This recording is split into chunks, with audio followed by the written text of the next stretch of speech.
This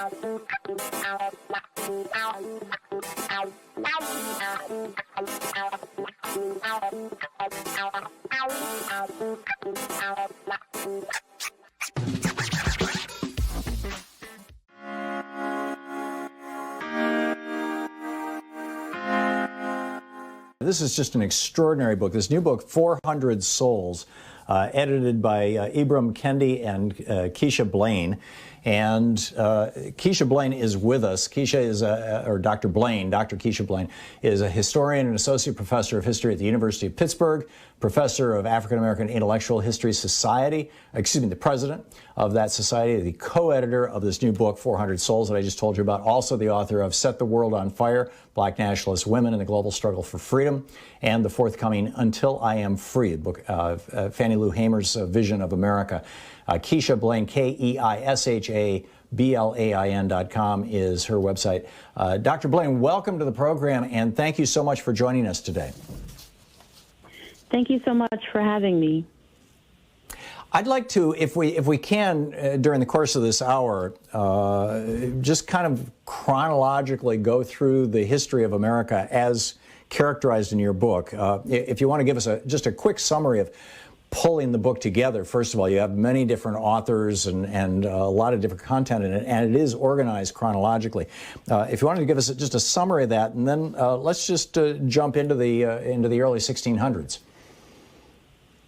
Sure. So the book begins in 1619, and as we explain in the introduction and even in several of the chapters, 1619 is a critical year because that's the year a group of captive Africans arrived in Jamestown, Virginia, and the book then essentially charts the development of slavery, leads into emancipation, Jim Crow. We'll certainly talk about various periods in more depth, but then it ends in 2019, the 400-year mark, and so it is a sweeping history. We cover 400 years, but in many ways we also connect to a number of core themes that relate to American life and culture that extend to the present day.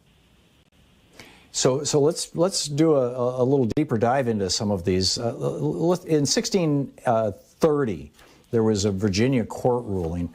I've been, in fact, perhaps to put this in context, the reading that I've been doing in the last year or so has been informing me that whiteness essentially being defined not by whiteness so much as by defining limitations on people who are not white was largely the invention of the Virginians, of white people in Virginia throughout the 1600s, and by the early 1700s was fairly well established both at law and at culture. Would you agree with that? And how does the 1630 Virginia court ruling that ordered the whipping of Hugh Davis play into all that?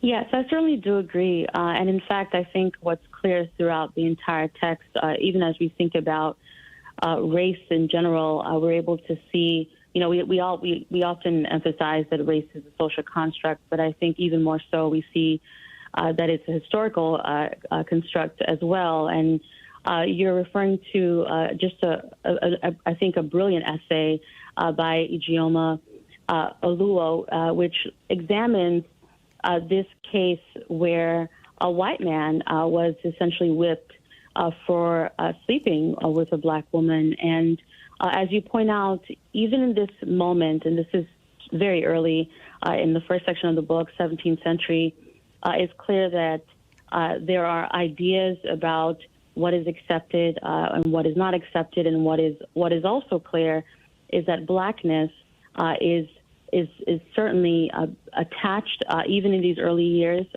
to certainly to the development of slavery, but even more so to scorn, to ideas of shame, and therefore when a white man in this instance ends up having relations with a black woman, he faces this public act of embarrassment because it's meant to send a message that this is something that you simply do not do, and we see as we move throughout the history how these ideas remain salient, and of course, there's a constant struggle throughout the history as it relates to even interracial unions. We know this, of course, even through the context of loving versus Virginia. So it's critical that we talk about Virginia in the 17th century, and then we end up talking about race in a later context with that court case in the 20th century. Yeah, I mean, so much of our law, so much of our history came out of Virginia. The Virginians kind of drove the process. Jefferson, Washington, Madison drove the process of creating this country, and were the heirs of this. And we're all slaveholders, of course, and we're the heirs of this invention, as it were. I understand that it really wasn't until the mid 1600s that American, or the Virginian law in particular, is kind of setting the way for the rest of the law across the United States, shifted from being bonded, people being in bondage, basically in debt, to chattel slavery, to the invention of just, a person being outright owned, and their children are owned, and period, full stop. It's always going to be this way, world without end, amen. That some or many of the people from Africa who were brought to this country involuntarily initially were bonded for shorter periods than life, and some were bonded for life, but the idea was that their heirs wouldn't be, and that really started falling apart in the mid 1600s.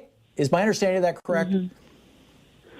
Yes, and in fact, there is an essay in the book which I think helps to break this down, and the reality is that this moment, this entire period, when we talk about the colonial era, it is a period, to a large extent, I wouldn't say fluidity, but there's a lot of change taking place. In fact, even as we talk about the first group of captive Africans who arrived in 1619, there is some scholarly debate. I think certainly some people would insist that we have to identify this group as enslaved.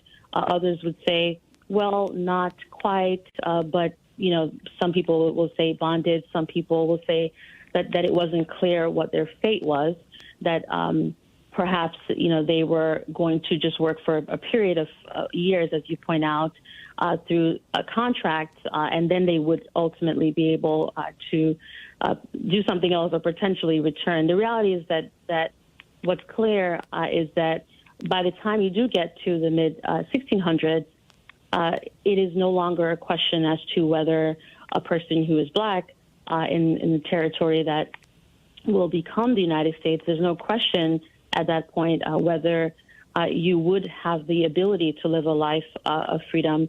What is clear by the 1650s is that blackness is completely tied to enslavement, and there are very limited rights and opportunities. And Nakia Parker wrote an essay which she called On Free Labor, and that looks at 1654 to 1659, and it grapples with this moment of change. So you're absolutely right. I think once you get to part 2 of 400 Souls, it's no longer any murkiness about classifications of black people. Yeah, and white people were still coming over as bonded laborers right up until the mid 1700s, arguably even into the 1800s. But right. that avenue was completely closed to anybody who was not, quote, right. white. Yeah. We'll continue the conversation. We're talking with Dr. Keisha Blain, the co-author or co-editor of this extraordinary collection, A Community History of African America, 1619 to 2019. The book is 400 Souls.